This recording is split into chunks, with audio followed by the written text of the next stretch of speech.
दोस्तों, welcome to education path. आज हम बात करने वाले हैं आरपीएफ नई भर्ती 2024 के लिए। आज हम बात करने वाले हैं इसके डॉक्यूमेंट के बारे में बात करेंगे जो इम्पोर्टेंट बहुत इंपॉर्टेंट है। आपके डीवी के लिए बहुत इंपॉर्टेंट मायने रखती है और आपको फॉर्म फिलअप में आपको बहुत मायने रखती है कि कौन कौन से डॉक्यूमेंट आपको ज़रूरी होते हैं।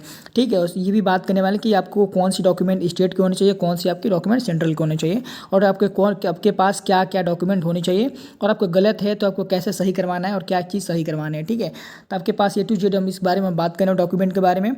चलिए मैं वीडियो शुरू कर लेते हैं। आप हमारे चैनल पर नए हैं, आप हमारे चैनल सब्सक्राइब कीजिएगा और वीडियो को लाइक कीजिएगा। चलिए हम लोग शुरू कर लेते हैं।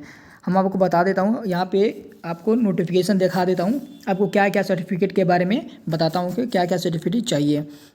तो पहले हम बता देते हैं आपको, आप देख सकते हैं आप कांस्टेबल के लिए फॉर्म भर रहे हैं तो आपको टेंथ का मार्कशीट चाहिए, certificate as a proof age के। अब आपके पास 10th की मार्कशीट होगा ना, तो उसमें आपका एज सर्टिफिकेट के वो काम पे आ जाएगा। ठीक है, और बताता हूँ कोई एज, अब ये आपको ना जो आधार कार्ड है, आधार कार्ड पे जो आपकी एज लिखी है, पता लिखा है, जो भी लिखा है वो आपको आधार कार्ड से जो 10th की मार्कशीट है उससे आपको मैच करनी चाहिए। ठीक है, वरना आपको डीवी में प्रॉब्लम हो जाएगी। जैसे आपको बता देता हूँ, जैसे आप में 10th एज में आपकी 10th के मार्कशीट में आपका नाम लिखा गया है जैसे कि मनोहर।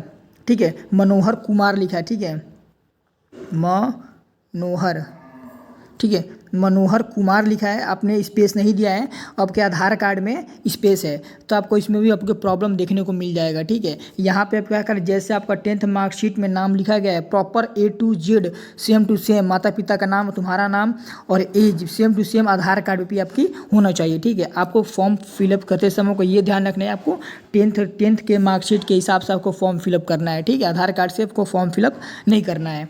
आपको अभी पहले इसलिए बता देता हूँ ताकि आपको जाके एक बार आधार कार्ड अपना जहाँ भी करेक्शन करवाना है आपका जाके अपना करेक्शन करवा लीजिएगा। ठीक है, चलिए नेक्स्ट आपको बता देता हूँ। आपको नेक्स्ट हम बात कर सकते हैं, ठीक है, 10th प्लस का बाद certificate as a proof of education certificate. अब ये मतलब कि आप कांस्टेबल की फॉर्म भर रहे हैं तो आपको 10th पास होना चाहिए आपकी एजुकेशनल क्वालिफिकेशन के हिसाब से। वही आप SI की फॉर्म फिलअप कर रहे हैं तो आपको क्या करना होगा, आपका ग्रेजुएशन की भी आपको डॉक्यूमेंट है वहाँ लगेगा। ठीक है, कि हाँ आप SI के फॉर्म एलिजिबल हैं, आपको ग्रेजुएशन आपका कंप्लीट है, वहाँ पे आपको लगेगा। आप कांस्टेबल का फॉर्म भरेंगे तो आपका 10th पास आपका क्वालिफिकेशन आपका इसमें प्रूफ लगेगा। नेक्स्ट हम बात कर सकते हैं कि कास्ट सर्टिफिकेट के बारे में। आप ST आप SC ST OBC और EWS हैं। ठीक है, बताता हूँ आपको कैंडिडेट इन द क्या है फॉर्मेट आपके लिए क्या है, एम्प्लॉयड अंडर सेंट्रल गवर्नमेंट। आपके पास जो कास्ट सर्टिफिकेट आपको लगेगा। ठीक है, SC ST OBC के लिए आपको कास्ट सर्टिफिकेट वेरी इंपॉर्टेंट है। और यह भी ये बता दूँ आपको कि आपको सेंट्रल गवर्नमेंट का होना चाहिए।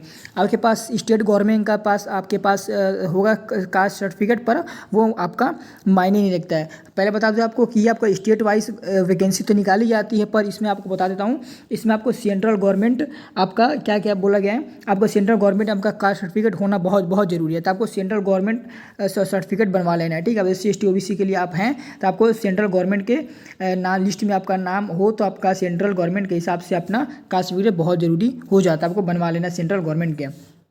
ठीक है, हम नेक्स्ट बात कर सकते हैं हम लोग कि discharge certificate of X month service. X month service क्या होगा वो कि जिस समय वो रिटायरमेंट हुए उस समय आपका डिस्चार्ज सर्टिफिकेट वो भी क्या अपना वहाँ पे लगेगा। नेक्स्ट हम बात कर सकते हैं 2 types of self attendance call photograph, वो तो फोटो हो जाएगा। नेक्स्ट हम बात कर सकते हैं, ठीक है, आप बताता हूँ हमको डोमिसाइल सर्टिफिकेट वेरेवर एप्लीकेबल।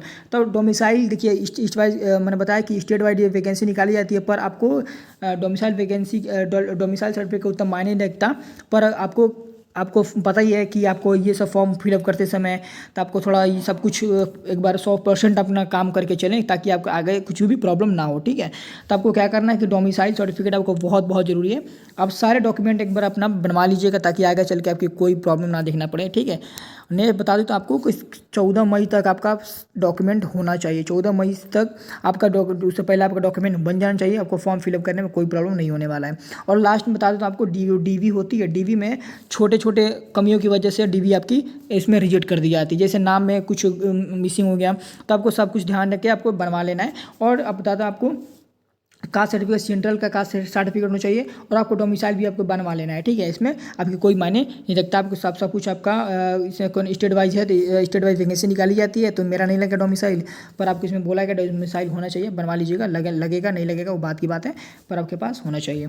चलिए नेक्स्ट हम बता देता हूँ आपको, एक नेक्स्ट और इम्पॉर्टेंट बता देता हूँ आपको, नोट 2 देख लीजिएगा। बोला गया इसमें all certificate should be either in English और हिंदी ओनली।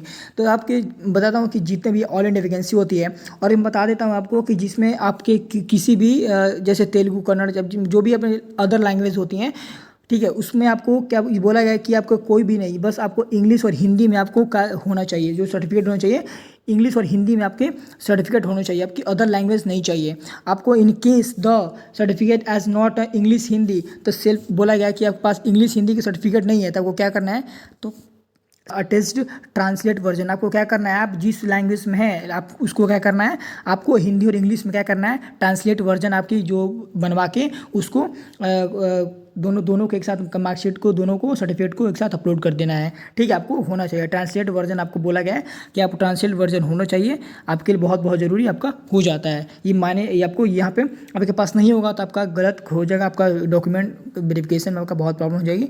आपको ट्रांसलेट वर्जन आपको लेके उसमें अटैच करना है। ठीक है, चलिए बाकी जो भी था ये सारा मैंने बता दिया कि कौन कौन से डॉक्यूमेंट चाहिए आपको। ठीक है, इसके बारे में बता दूँ आपको कि आप देख सकते हैं कि आपका फॉर्म अप्लाई कब से होगा, तो 15 तारीख से आपको फॉर्म पता है कि 15 तारीख से आपका 15/4/2024 आपका फॉर्म अप्लाई डेट शुरू की जाएगी और 4/5/2024 तक आपका लास्ट डेट रहने वाला है। ठीक है, तो आपको क्या करना है, लास्ट डेट तक आपका जो डॉक्यूमेंट है उसको बनवा लेना है। ठीक है, तो आपको सब कुछ इस बारे में ध्यान देना है वो बता दिया है। ठीक है, 10th पास के लिए ये भी होना चाहिए। एसआई के लिए आपके बस क्वालिफिकेशन में आपका जो एसआई ग्रेजुएशन किए हैं उसके लिए सर्टिफिकेट होना चाहिए, बाकी दोनों का एकदम एग्जैक्ट सेम है। आप SC ST OBC के लिए दोनों आपका होना चाहिए। ठीक है, मैंने बता दिया है। और EWS है तो EWS में आपको क्या लगता है 10% अच्छा मिलता है, उसके लिए आपको सर्टिफिकेट बनता है EWS का, वो भी आपको बनवा लेना है। ठीक है, चलिए आज के इसके अलावा आपको कुछ भी डाउट हो तो उस कमेंट करके पूछ सकते हैं। तो चलिए फिर आज अपना ध्यान रखिए। फिर आज के लिए इतना ही, धन्यवाद।